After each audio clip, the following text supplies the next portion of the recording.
ہماری آج کی کہانی امریکہ میں رہنے والے 63 سالہ ایک شخص یاسر عبدالسعید کی ہے، جو 15 سال تک اپنی 2 سگی بیٹیوں 18 سالہ امینہ اور 17 سالہ سارہ کو نہ صرف جنسی درندگی کا نشانہ بناتا رہا، بلکہ ان کے انکار پہ اس شخص نے اپنی دونوں بیٹیوں کو گولی مار کر قتل کر دیا۔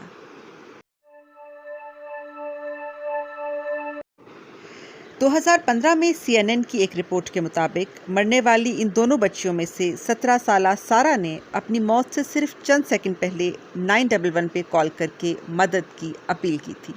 اس نے پولیس کو بتایا تھا کہ اس کے باپ نے اس کی بڑی بہن امینہ کو قتل کر دیا ہے اور اب وہ اس کو بھی مارنا چاہتا ہے۔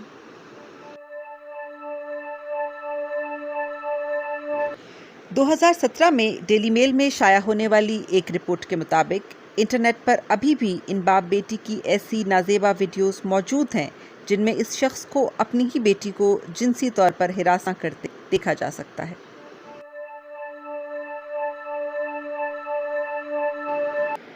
تریسٹھ سالہ یہ شخص یاسر عبدالسعید در حقیقت FBI کو انتہائی مطلوب 10 افراد میں سے ایک ہے۔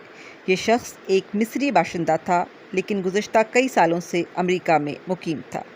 1987 میں اس شخص نے پیٹریکا سائی نامی ایک خاتون سے شادی کی، جس کے بعد اس کے ہاں 3 بچوں کی ولادت ہوئی۔ یاسر عبدالسعید در حقیقت ایک غلیظ ذہنی اور جسمانی بیماری کا شکار تھا، جس کے باعث وہ اپنی ہی سگی بیٹیوں کو اپنے ساتھ جسمانی تعلقات بنانے پر مجبور کرتا تھا۔ بچیوں کی ماں اس ساری صورتحال سے بخوبی آگاہ تھی، لیکن اپنے شوہر کے خوف کے باعث اس نے کبھی بھی اس حوالے سے اپنی بچوں کی حفاظت کے لیے کچھ نہ کیا۔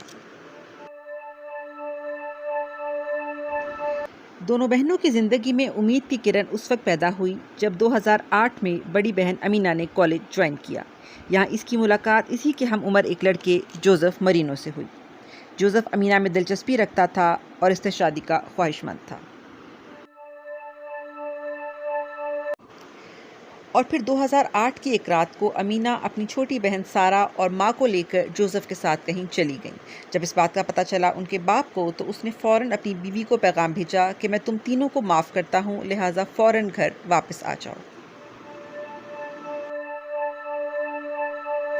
یوں اپنے باپ کی یقین دہانی کے بعد دونوں بچیاں اپنی ماں کے ہمراہ اپنے گھر واپس لوٹ آئیں، لیکن اگلے ہی دن یاسر عبدالحمید اپنی بچیوں کو شاپنگ کے رانے باہر لے گیا اور بہانے سے دونوں بچیوں کو گاڑی میں بٹھا کر سر پہ گولیاں مار کے قتل کر دیا۔